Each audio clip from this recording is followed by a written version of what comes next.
फिर इथे येते हे कोणाला सांगतो. अब बोलू नको ना। नमस्ते दोस्तों, आप सभी लोगों का केम एक्सप्लोर में एक बार फिर से स्वागत है। मैं आपका दोस्त हिमांशु। तो चलिए बढ़ते हैं आज के नए टॉपिक के ऊपर। तो दोस्तों, आज के टॉपिक को स्टार्ट करने से पहले मैं आप लोगों को preparation of any compound and chemical properties of any compound इनमें का डिफरेंस बताना चाहता हूँ। अब आप जैसे इस बोर्ड पे देख सकते हैं कि अगर हमें स्वीट वाटर बनाना है, ठीक है, जिसे हम मीठा पानी भी कहते हैं, ये अपना डे टू डे लाइफ का एग्जाम्पल है।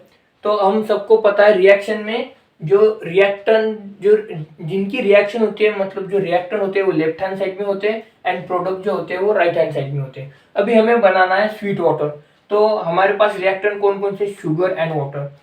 शुगर एंड वाटर इनमें जब रिएक्शन होंगी तब हमें स्वीट वाटर मिलेगा एज अ प्रोडक्ट के फॉर्म में, ठीक है। तो ये हो गया प्रिपरेशन एंड केमिकल। अगर हम केमिकल प्रॉपर्टीज के बारे में अगर बात करें तो ये जो स्वीट वाटर है, ठीक है, जो हमें यहाँ पे प्रोडक्ट मिला है, जो स्वीट वाटर है वो एज हमें रिएक्टेंट करके फॉर्म में यूज करना है। तो दोस्तों, अगर हमने स्वीट वाटर जिसे मीठा पानी कहते हैं, मीठे मीठे पानी में अगर हमने नींबू निचोड़ा तो हमें मिलता है नींबू पानी। मतलब हमारा मेन पॉइंट ऑफ व्यू यही है कि प्रिपरेशन अगर रहा तो जो कोई भी बनाना है वो हमें प्रोडक्ट के फॉर्म में यानी राइट हैंड साइड में मिलेगा। एंड केमिकल प्रॉपर्टीज रही तो हमें जिस chemical properties of alkyl halide यानी हमें अल्काइल हैलाइड जो है वो रिएक्टेंट के साइड में लेना पड़ेगा। तो चलिए दोस्तों, बढ़ते हैं आज के अपने टॉपिक के ऊपर जो है प्रिपरेशन ऑफ अल्काइल हैलाइड यानी आरएक्स। अब जैसे कि आप इस चार्ट पर देख सकते हैं कि मैंने एक टॉपिक वाइज शॉर्ट नोट्स बनाए हैं और इसे ही हम फॉलो करके इनकी रिएक्शन देखेंगे। अब जैसे कि आप देख सकते हैं कि प्रिपरेशन ऑफ अल्काइल हैलाइड, तो अल्काइल हैलाइड तो बनाना है पर किससे, फ्रॉम अल्कोहल। अल्कोहल एंड दारू 90 आपको पता है, आप सबको पता होगा। From alcohol, from hydrocarbon and then from halogen exchange and but from alcohol by using hydrogen acid NaHX, by using phosphorus halide NaPX3 and PX5 and then at the last by using thionyl chloride NaSOCl2। अब from hydrocarbon and from halogen exchange में भी by using है, पर ये हम जब from hydrocarbon से हम जब अल्काइल हैलाइड बनाएंगे तब देखेंगे। आज के टॉपिक के ऊपर जो है preparation of alkyl halide from alcohol by using hello acid. अब अल्कोहल फ्रॉम अल्कोहल यानी ये हो गया ROH alcohol, by using hello acid यानी HX। अब हम आप लोग देख सकते हैं कि जनरल रिएक्शन है कि from alcohol by using hello acid, तो HOH यानी H2 है, ये जो ये बाय प्रोडक्ट के फॉर्म में हमें मिलता है एंड जो ये RX है ये हमें प्रोडक्ट के फॉर्म में मिलता है। कभी भी हम अल्कोहल से अल्काइल क्लोराइड बनाते हैं। अब क्या बना रहे हैं हम, Cl लिया यानी क्या बना रहे हैं, अल्काइल क्लोराइड बनाते हैं, तो तब हमें यूज करना होता है अनहाइड्रस ZnCl2। ये HCl कौन सा होता है, कॉन्सेंट्रेटिक HCl होता है in presence of anhydrous ZnCl2। Then we will get ethyl chloride with H2 as a by product.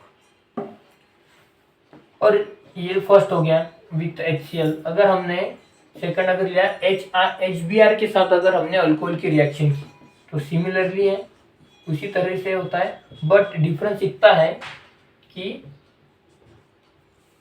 ये जो कंडीशन है उसमें डिफरेंस है।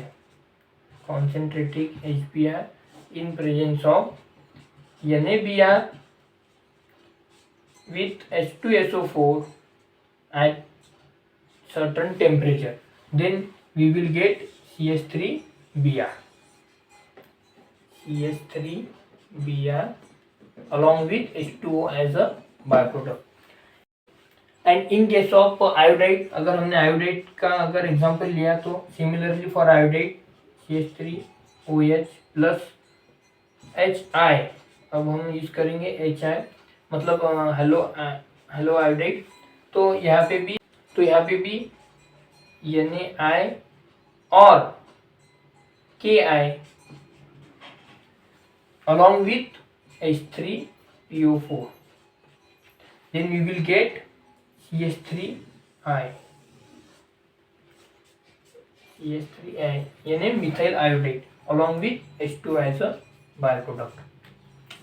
दोस्तों, आप लोग यहाँ पे देख सकते हैं कि रिएक्शन तो सभी सेम है। अब यहाँ पे हमने क्या लिया, मिथाइल अल्कोहल लिया, मिथेन। इसे आप यहाँ पे देख सकते हैं, इस कंपाउंड का नाम क्या है, मिथेनॉल, HANOL, ये अल्कोहल है। हम अल्कोहल का IUPAC निम्न से पढ़ेंगे। और हमें क्या मिला है, हमने जो पढ़ा है methyl chloride, methyl CHLORID, methyl chloride.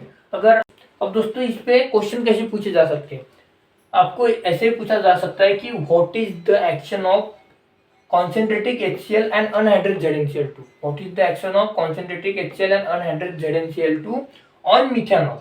On methanol. तो आपको पता होना चाहिए कि अगर अल्कोहल पे अगर concentrated HCl and unhydrous ZnCl2 की एक्शन हो रही है तो हमें जो प्रोडक्ट है वो मिलेगा अल्काइल हैलाइड यानी मिथाइल क्लोराइड। और एक मेन टॉपिक है दोस्तों जो आपको जेई नीट और MSCET में 1 मार्क के लिए IMP है, जो पूछा जा सकता है कि concentrated HCl and unhydrous ZnCl2 is known as Lucas reagent, is known as Lucas reagent.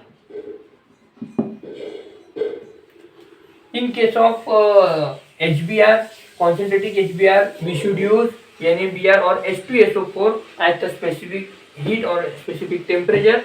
In case of HI, we should use NaI or Ki at along with H3PO4 acid.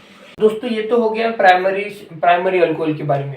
पर अगर if we can take secondary and tertiary alcohol, अगर हमने secondary and tertiary alcohol की reaction concentrated HCl in presence of anhydrous ZnCl2 के साथ की, तो हमें जो प्रोडक्ट मिलेगा वो अल्काइल क्लोराइड ही मिलेगा। जो हमें प्रोडक्ट जो मिलेगा वो क्या मिलेगा, अल्काइल क्लोराइड, अल्काइल क्लोराइड, ठीक है। बट और दोस्तों अगर हमने सेकेंडरी एंड टर्शियरी अल्कोहल को कॉन्सेंट्रेटेड HBr के साथ ट्रीटेड किया in presence of NaBr along with H2SO4 in certain temperature, then we will get alkene. What we will get, alkene, ENE। But we don't want alkene, हमें क्या चाहिए, हमें alkyl bromide चाहिए। तो हमें जब कभी भी हम सेकेंडरी या टर्शियरी अल्कोहल को कॉन्सेंट्रेटेड HBr के साथ ट्रीटेड करते हैं तब हमें इन presence of NaBr along with dry HCl, along with dry HCl लेना पड़ता है, तब जाके हमें जो कोई भी प्रोडक्ट मिलता है वो अल्काइल ब्रोमाइड मिलता है। क्यों अल्कीन क्यों मिलता है, क्योंकि ये जो H2SO4 है, जो H2SO4 है ये सेकेंडरी एंड टर्शियरी कार्बन को क्या करता है, डिहाइड्रेट करता है, तो इसीलिए हमें अल्कीन मिलता है। But we don't want alkene, so we should treated secondary and tertiary alcohol with concentrated HBr along with NaBr and dry HCl in certain temperature. तो अगर हम सेकेंडरी या टर्शियरी कार्बन को HI के साथ रिएक्ट करें इन प्रेजेंस ऑफ NaI और KOI along with H3PO4 acid, then we will get same alkyl iodide, we will get alkyl iodide। तो दोस्तों आज के लिए इतना ही, मिलते हैं सेकंड पार्ट में। Thank you.